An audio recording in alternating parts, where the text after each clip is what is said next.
Assalamualaikum warahmatullahi dan salam sejahtera. Saya Dr. Marlina Ramli daripada Politeknik Sultan Salahuddin Abdul Aziz Shah ingin membentangkan kertas kerja yang bertajuk Reka bentuk elemen antena tata susun pantulan boleh laras pada jalur KU.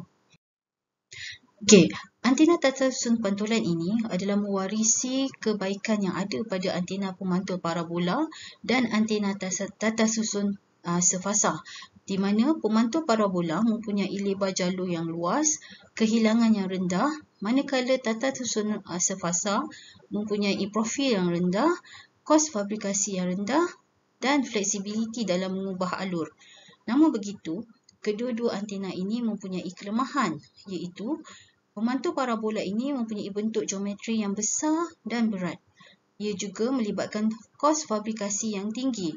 Untuk mengubah alur pula, pemutar mekanikal diperlukan. Manakala antena tata susun sefasa mempunyai lebar jalur yang sempit dan juga kehilangan dan kos yang tinggi pada rangkaian suapan.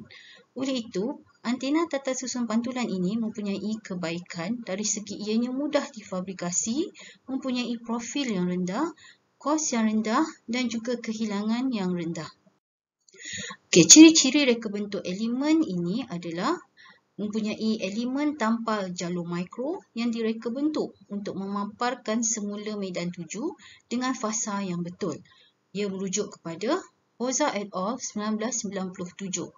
Ia juga perlu mempunyai julat fasa yang menghampiri 360 darjah untuk mengimbangi kelewatan ruang fasa di antara lengkungan parabola dengan setiap kedudukan elemen pada permukaan tata susun pantulan yang rata.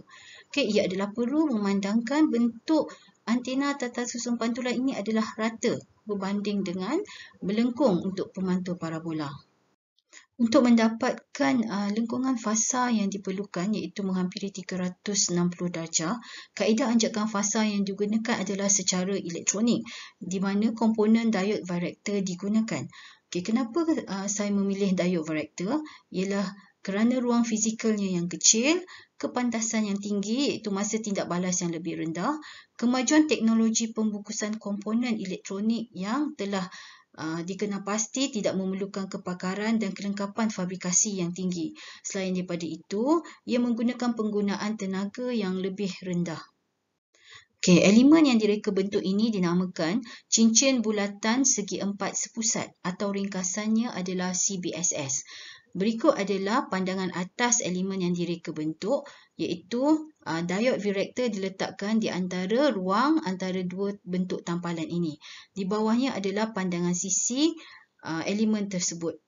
Okay, spesifikasi yang perlu ada pada elemen adalah menggunakan bahan substrat yang terdiri daripada Rogers 5880, di mana ia dikenal pasti mampu menghasilkan elemen yang mampu beroperasi pada jalur yang lebih tinggi, iaitu jalur KU.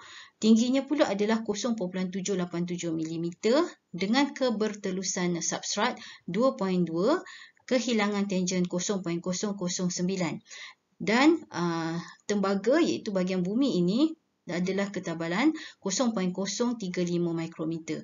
Dimensi D iaitu bahagian atas ini dan kirinya adalah sepanjang 0.42 lambda. Dan parameter-parameter A, B, R0 dan RI adalah seperti berikut. Okey, sekarang kita lihat prestasi julat fasa elemen melalui simulasi yang dilakukan menggunakan perisian CST, di mana rajah yang boleh didapati adalah rajah fasa pantulan melawan kemuatan dalam unit picofarad dan juga fasa pantulan melawan frekuensi dalam gigahertz. Melalui fasa pantulan melawan kemuatan, didapati julat fasa pantulan bagi elemen CBSS yang dilakukan pada 3 frekuensi dengan variasi kemuatan 0.1 picofarad hingga 1.0 picofarad adalah konsisten dalam lingkungan 291 darjah hingga 292 darjah untuk lengkungan fasa, iaitu menghampiri 300 darjah yang diperlukan sekurang-kurangnya untuk mereka bentuk antena tata susun pantulan. Rajah kedua daripada fasa pantulan melawan frekuensi, didapati frekuensi salunan beranjak ke frekuensi yang lebih tinggi apabila nilai kemuatan berkurang dan begitu juga sebaliknya. Rajah ataupun jadual meringkaskan apa yang ditunjukkan dalam kedua-dua rajah. Secara kesimpulan, reka bentuk elemen CPSS yang dicadangkan ini berjaya menghasilkan satu output yang menghampiri julat fasa 300 darjah yang diperlukan untuk reka bentuk antena tatan susun pantulan. Selain daripada itu, elemen juga mampu beroperasi pada jalur KU yang boleh digunakan dalam aplikasi komunikasi ruang angkasa seperti satelit dan radar. Okey, sekian saja pembentangan saya pada kali ini. Segala maklumat ataupun pertanyaan bolehlah di-emailkan kepada alamat seperti di dalam paparan. Terima kasih.